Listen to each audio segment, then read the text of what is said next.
You wake up at 3 a.m., wide awake for no reason. You start crying at a dog food commercial, not even a sad one. And suddenly, every single belief that you've held about yourself, the world, and reality feels like a costume that you've been wearing that doesn't fit anymore. Congratulations! You might be spiritually awakening, or you need a nap and a therapist. Honestly, maybe you need both.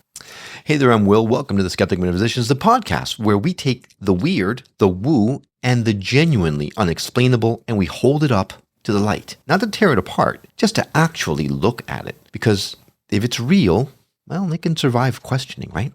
Today's episode kickoff line, and I stand by this one, spiritual awakening is the universe's way of saying, hey, you, sit down.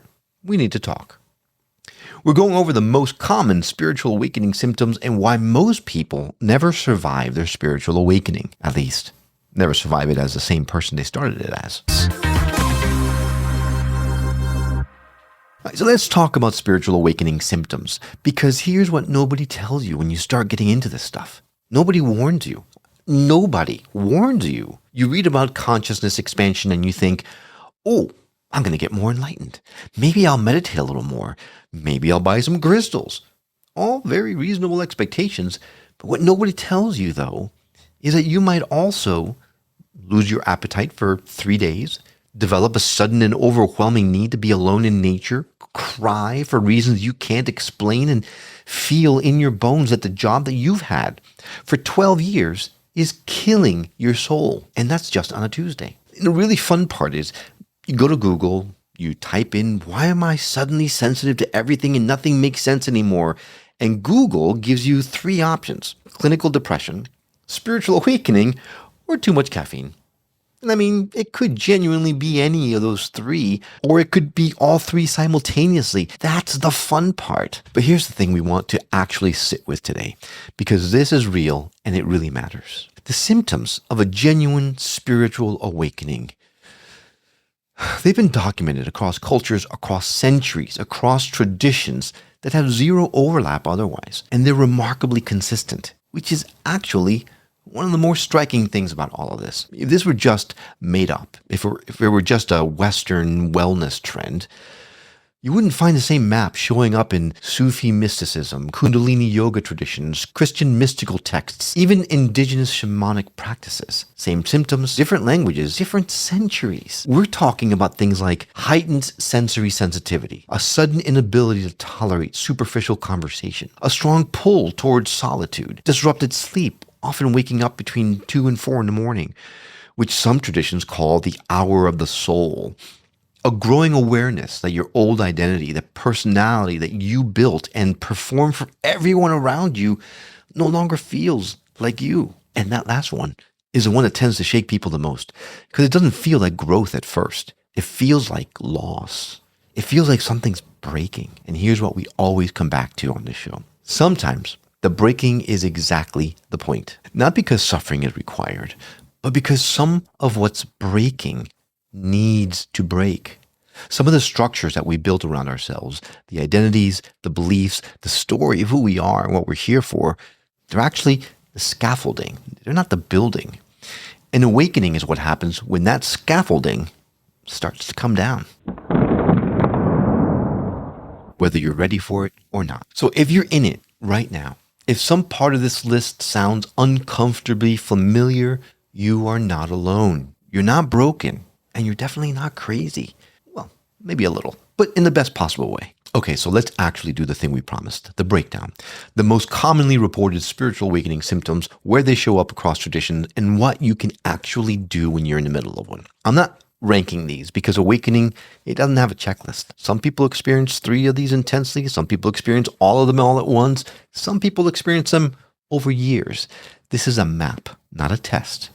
So let's go. First one, and honestly, the one that sends more people down that spiritual rabbit hole than anything else that I've come across. The 3 a.m. wake-up call. You just pop awake, completely alert, for no obvious reason, night after night after night. Well, in traditional Chinese medicine, the hours between 3 and 5 in the morning correspond to the lung meridian, which governs grief, release, and the process of letting go.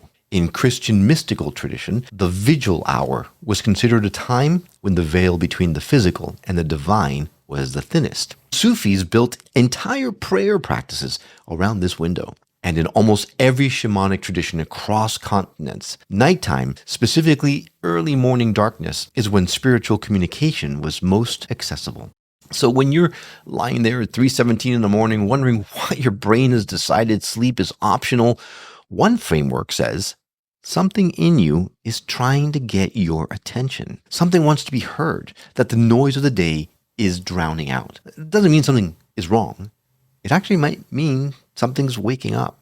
All right, second symptoms, emotional surges like crying for no reason. The unexpected, the sudden, overwhelming waves of something. Grief that you can't name, joy that makes no contextual sense, anger at nothing in particular. This one's really important to understand because it can be genuinely alarming if you don't know what's happening. See, the spiritual framing across traditions is consistent. When the psyche begins to open, what comes up first is what was being held down the most. Old grief, old fear, old rage stored somewhere in the body, never fully processed. The Kundalini tradition talks about this specifically. The idea that as energy moves up through the chakra system, it passes through and releases what's stored in each energy center. Western somatic therapy completely independently arrived at essentially the same conclusion. And I know I'm about to butcher this poor man's name, so if you know him, please apologize on my behalf. But there's a man named Bessel van der Kolk. His work on trauma storage on the body, the idea that unprocessed emotion lives in the nervous system, not just the mind. And when something catalyzes a release, it comes out as emotion, even when there's no clear narrative attached. That was Western somatic therapy. So if you're crying in the car for reasons that you can't explain, you're not losing it. Your system might be processing something it's been holding on to for a very long time. So let it. Seriously, don't perform your way through it. Just feel it.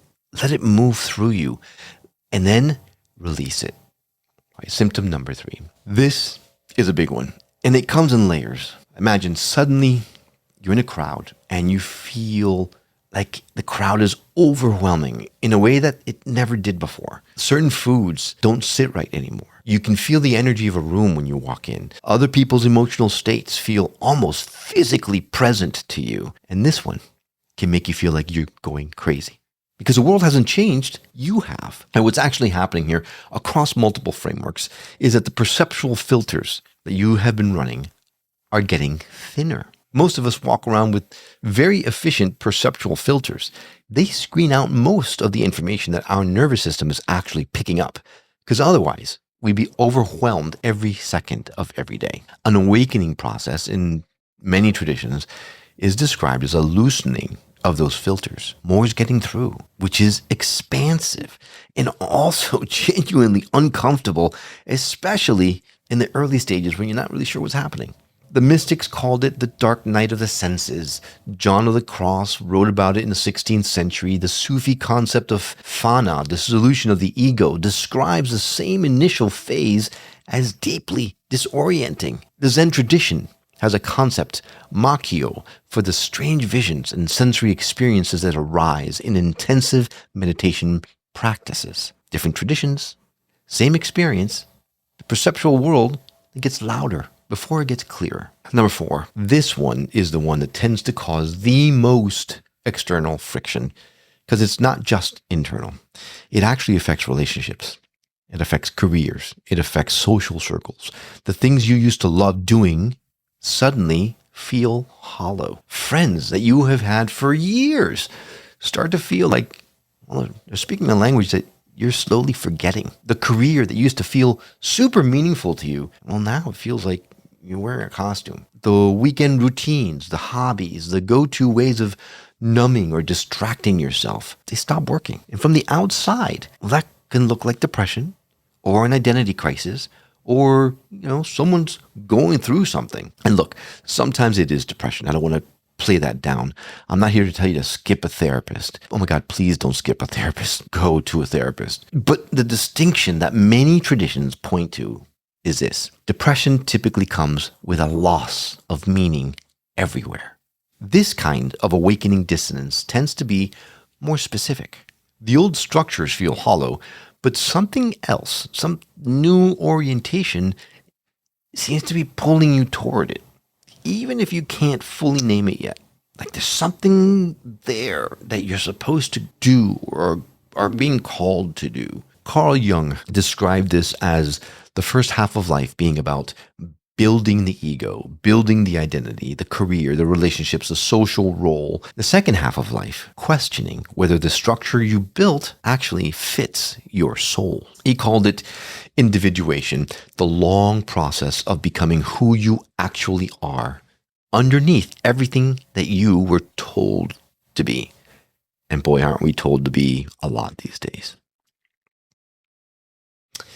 Anyway, moving on to symptom 5. This is probably the most consistent thread across every single tradition. The seeking, the hunger. You suddenly can't stop reading, researching, asking questions. Things you never thought about before, like consciousness or the nature of reality, like what happens when we die, what are we actually doing here? It all becomes urgent. Not academic, urgent, personal, like answers that you need, not just find interesting. You need them. The interesting thing is actually, across traditions, this isn't described as the awakening.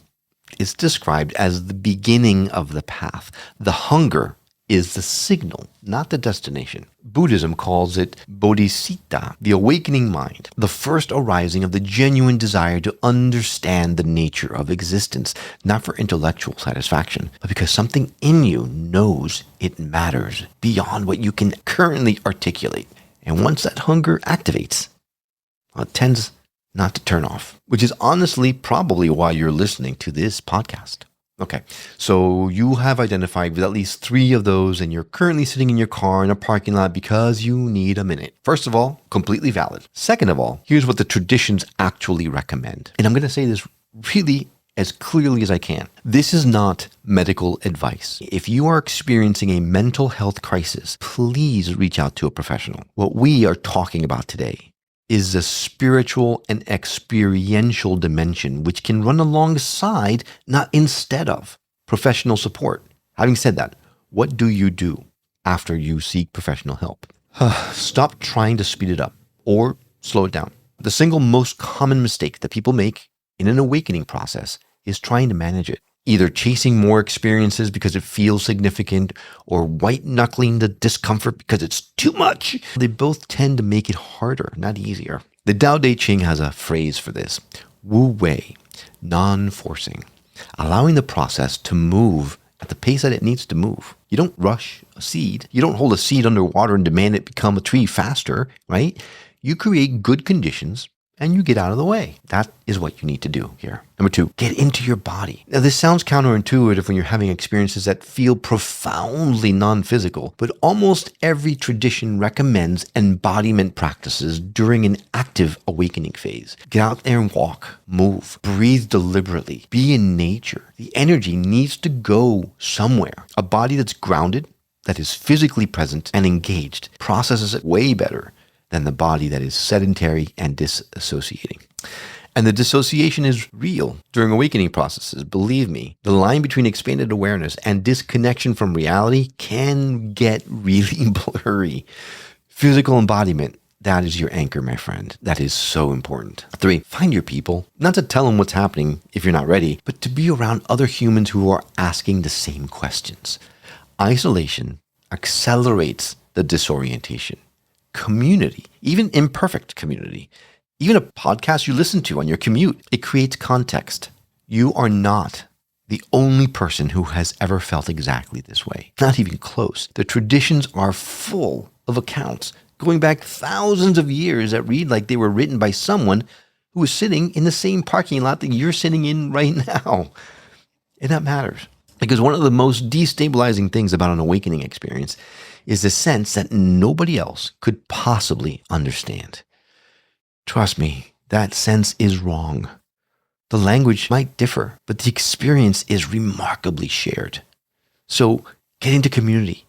Reach out, say hello, say, hey, I need help. Can we connect? I'm happy to connect with you. I'm happy to connect you to a larger community if that is what you need, but don't try to shoulder it by yourself. Number 4, give yourself permission to not have it figured out. The question is the point, not the answer. The seeking is the practice. You don't have to land somewhere definitive. Believe me, I've been spending my entire life looking for the answer only to find that the answer is not what I'm looking for. It's the question that keeps me going. You don't have to commit to a tradition or a teacher or a framework. You just have to keep showing up with genuine curiosity yourself, which, if you made it this far into this episode, you are already doing. So, congratulations. Spiritual awakening symptoms are real. They're documented. They show up across traditions that have no historical reason to agree with each other whatsoever. And if you are in the middle of one, or on the edge of one, or even just deeply curious about one, you are in excellent ancient company. This is what humans have always done. We bump up against the limits of the ordinary. And some of us, well, we can't stop pulling at that thread. Help! All right, thanks for sitting with us on this wild ride. If you need a community to help you get through these symptoms that you're feeling, reach out, join our community. I'd love to connect with you, like I said. SkepticMetaphysician.com is the best place. It gives you a way to send us a message, either via email or voicemail, or join our newsletter so you don't miss any episodes or special deals from past guests, and it will connect you to our overall community as a whole. Until next time, remember, if your third eye opens, hey, I'm not responsible for what it sees. See you in the next episode of the Skeptic Metaphysicians. Until then, take really good care of yourself, my friend.